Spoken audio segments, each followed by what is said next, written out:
We are in the process of creating a front leg blank. The final dimensions for our leg blank is 3 5/16 thick by 1.5 inches wide with a length of 23 1/4.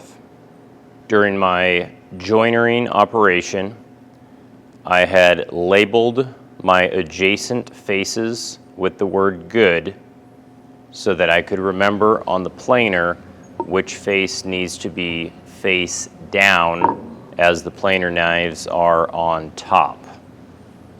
I am currently sitting at about 1.72 inches.